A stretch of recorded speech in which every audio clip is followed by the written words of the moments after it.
Бүгін біз бірінші рет мармелад жасаймыз үй жағдайында. Бізге керек желатин, лимонная кислота и сок. Біз бірінші рет жасап тұрған кейін кішкентай сок алдық и қант керек болады. Біз бірінші желатинді сокқа араластырып аламыз. Желатин саламыз. Осыған 0,5 кішкентай согымыздан соғымызды қазір тұрыңыздар мына жерде. Енді мынаны ашып алдық сокты.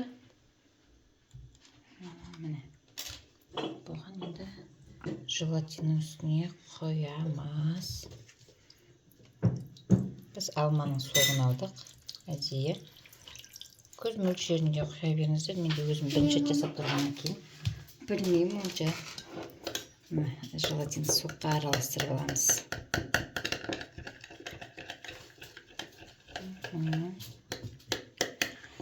Енді бізге бір желатин жететін сияқты. Мына жақта немізде ыдысымызға сок пен қантты араластырамыз. Примерно 0,5 сок аласыздар ғой.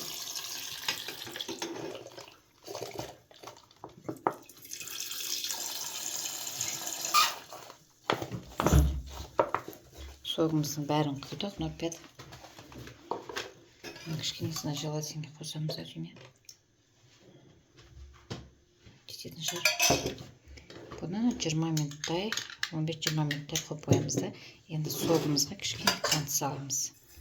Қантты да көз мөлшеріне сала беріңіздер. Мені жетті қатты татты болып кетсе де болмайды. Енді бұны баяу отта қайнатып аламыз. Міне баяу отта әлі қайнаған жоқ, бірақтан біраз уақыт қайнатпайсыздар ғой. Тек бір қайнайды, сол кезде сразу ала берсеңіздер болады. Бұны ұзақ қайнатсаңыздар қант болғаннан кейін қатып қалуы мүмкін. Сол үшін тек қант ериді, жаңа согымыз кішкене қайнайды, сол кезде аласыздар. Суымыз дайын, бұған кішкене лимонный кислота қосамыз. Қоссаңыздар да болмайды, қоспасаңыздар да болады негізінде. Мен бірақ қосқым келіп тұр.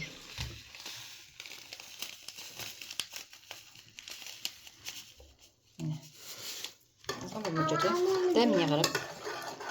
Біздің желатиніміз дайын.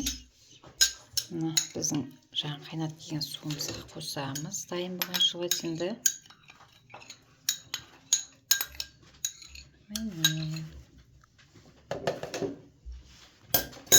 Араластырамыз.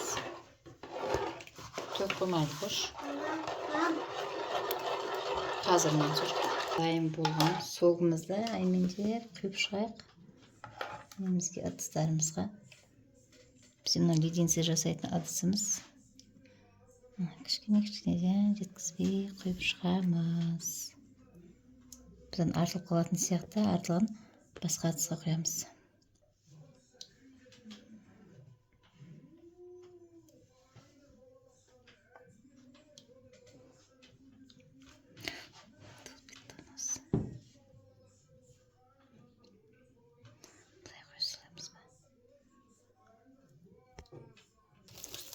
Қалған кішкене ғана ыдысымызға кішкене мармелад қалып кетті. Соны біз басқа ыдысқа салып аламыз да. Ол үшін бізге ыдысымызды дайындап алайық.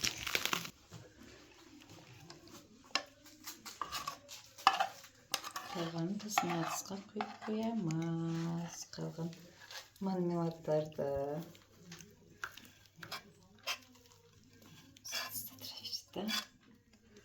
Холодильникке жарты сағат немесе 1 сағатқа қойып қоямыз. Міне